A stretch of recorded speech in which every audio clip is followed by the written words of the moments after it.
Hi, my name's Lisa Noon and I'm the creative behind Crafternoon. So what we need for this project is some chunky wool, the appropriate size crochet hook,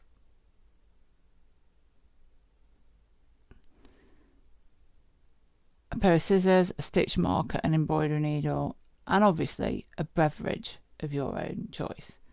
In my case, it's a coffee. I've used this particular colour because it shows up well on camera. Okay, so let's move those out of the way for now. And let's start with a slip knot. So, round your finger, make a loop like so, so it ends up looking like that. And then you use this tail end and you pull the tail end through the loop. So round your finger, cross over, pull. Now there are lots of ways to do a slip knot, that's the way I do it. Pull tight onto your hook. So the first stitch we need to do is a chain stitch, and I'm going to show it you first in slow motion and then show you how to implement it. So I've slowed down this footage, so yarn over, pull through the loop on your hook. I'm going to show you that again. Yarn over, pull through the loop on your hook. And that's called a chain stitch, and you need to do 4 of these chain stitches.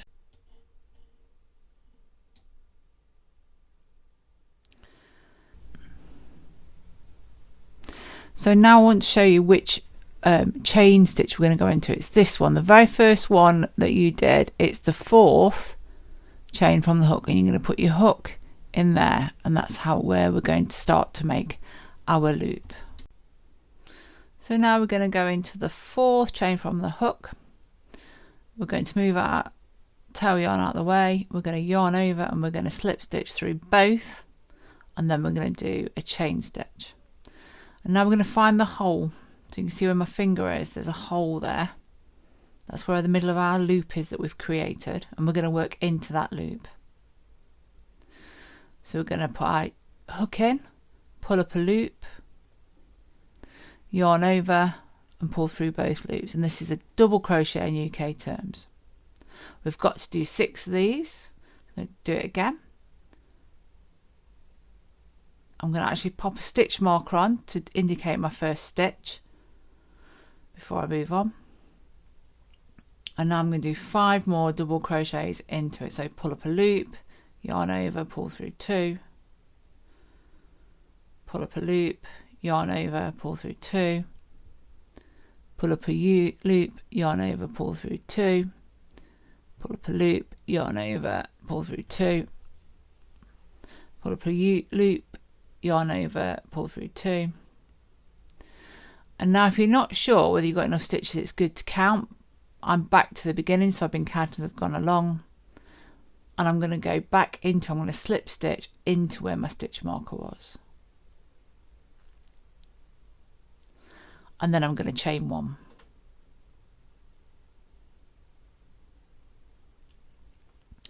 So now we've got to increase, so I'm going to put my stitch marker back in to the chain stitch so that I know where the beginning of my round is.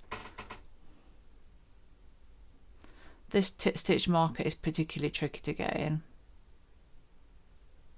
Here we are, it's in place. So now we're going to increase. This is our increase rate. So I've put my stitch marker in so I know where I'm going. Sorry, where the beginning of my round is. I'm going to go into this first stitch here, and I'm going to do 2 stitches. So pull up a loop, yarn over, pull through, into my stitch again, pull up a loop, yarn over, again into the stitch, pull up a loop, yarn over, pull through 2, into the next stitch, yarn over, pull up a loop, there we are.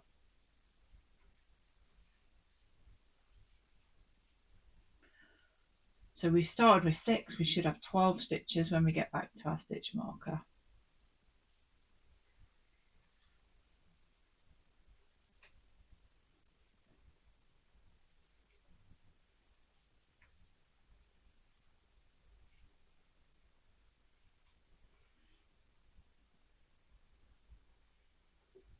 So we could check now if you're not sure whether you've got going to that stitch count. So 1, 2, 3, 4, 5, 6, 7, 8, 9, 10. So this is our last stitch, this one here. The last one's always a bit tight. And we know we've got to slip stitch where our stitch marker is. So we're going to take the stitch marker out. So I need to catch both loops. We're going to go slip like that and another stitch. We're going to pop the stitch marker back in. This is a particularly tricky stitch marker that doesn't want to go in when it's told. Like so. I'm going to put it back on the hook now. I think another cup of drink of coffee is needed. There we are. So all you're going to do in the next round is literally double crochets into each loop, into each stitch. So you should do 12 stitches. 1, 2, 3, 4,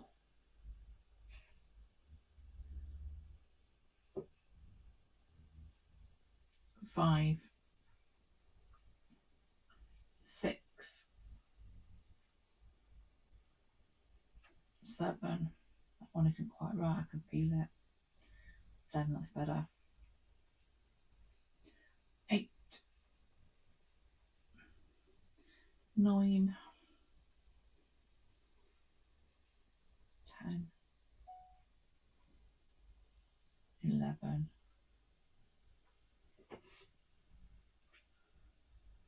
12. And then we take our stitch marker out again. We know we've got to go back into that stitch there. So we're going to go back into our original stitch and we're going to do a slip stitch. So yarn over through that loop and through the other loop, and then we're going to chain 1, yarn over, pull through.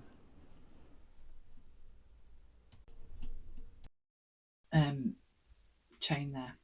I'm going to put my stitch marker back in.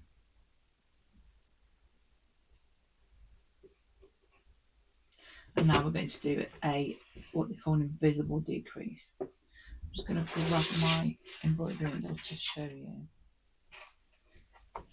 So these are your V's of your stitches, these bits here. And for the invisible decrease, we need to do the front loop. So that's front loop, back loop, front loop, back loop, front loop, back loop. So, more coffee. We're going to collect the front loop there. 1, 2. So we've got 2 front loops on. So you should have 3 loops on. Yarn over and pull through 2. And then yarn over, pull through 2. That's your first decrease. Next one, front loop, yarn over, pull through 2, yarn over, pull through 2. If you can't see it, just turn it out like this. Loop, front loop, and the front loop, yarn over, pull through 2, yarn over, pull through 2, 1, 2, yarn over, pull through 2, yarn over, pull through 2, 1. This should be your last one. So we're getting back to our stitch marker, pull through 2, 2,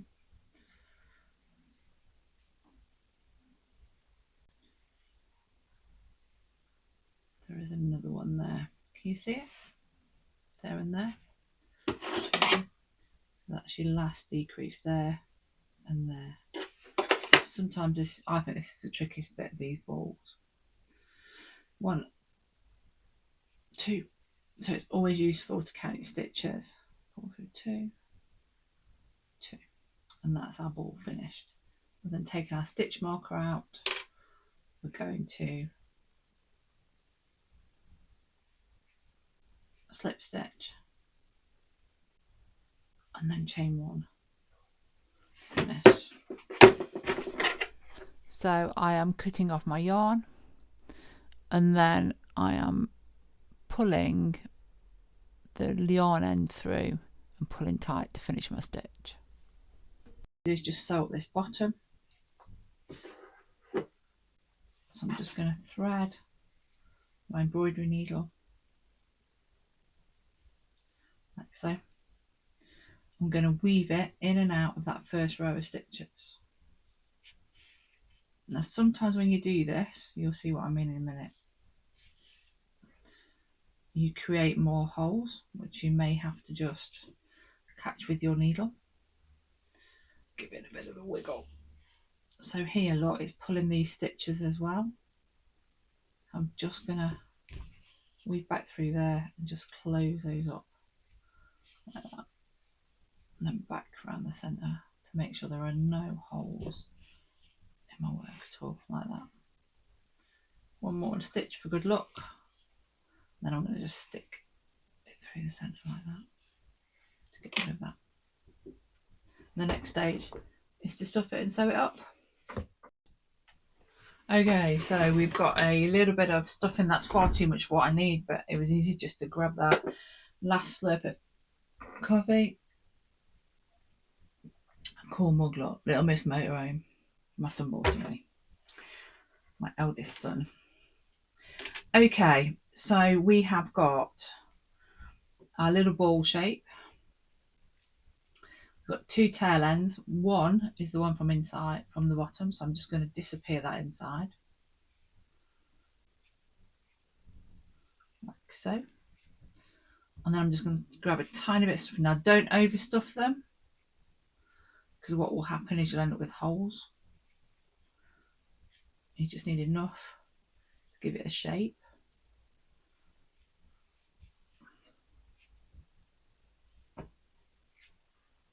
Put little bits in at a time. You can even use your crochet hook to help you.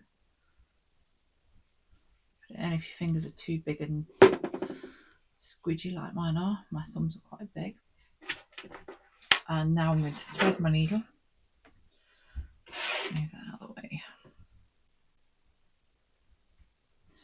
And all you're going to do now is you're going to weave in and out of this top row.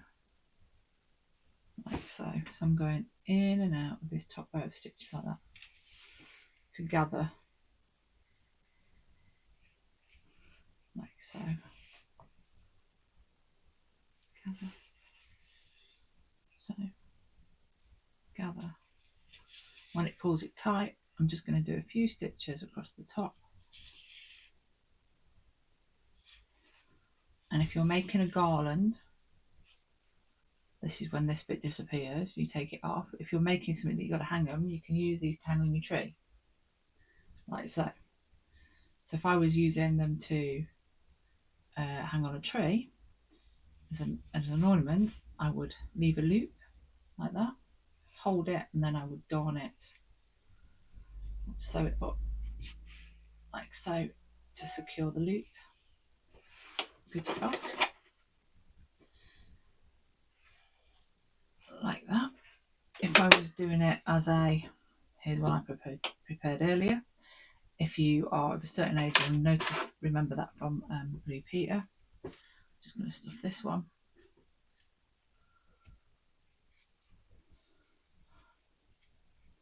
When you are creating projects like this, you end up with loads and loads of samples everywhere.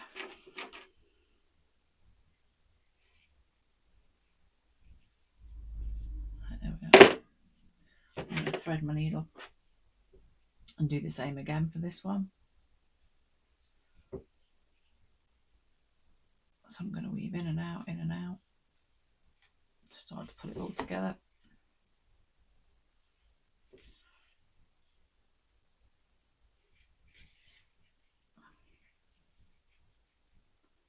Like so. Now I think I put a little bit too much stuff in this one because I'm creating myself holes. But that's fine. If you, like I showed you earlier with the bottom, if you do get any holes, we can just pull our needle through, look, and just do a little bit of a stitch there to stop the holes. So when you've finished, you're making the garland with this tail end, all you're going to do is you're going to push it through like so into the middle. You're going to squash it down a little bit and take your scissors and cut it off. And then as you shape it up again, the tail end disappears. So you've got your two options. You can make them as a bauble for your tree, or for a ball for your garland. The next stage is to put your garland together. So we're in a position now where we can actually sew them all together. So I've just got some butchered twine, and all you're going to, on the end of a embroidery needle, and I've got about 2 meters in. All you're going to do is you're going to thread it all the way through the center of your balls. So in the order that you want them. So you could add extra things on between, like bells. So you could thread a bell through.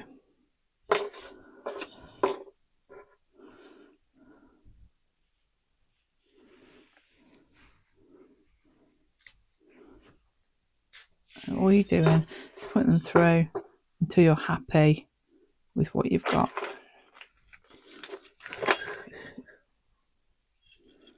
So come back when I've finished. So you could spread them out nice and evenly with a bell or without a bell.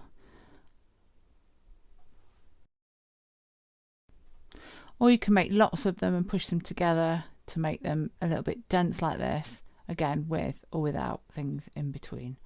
I hope you've enjoyed this. If you did, like and subscribe. Thank you.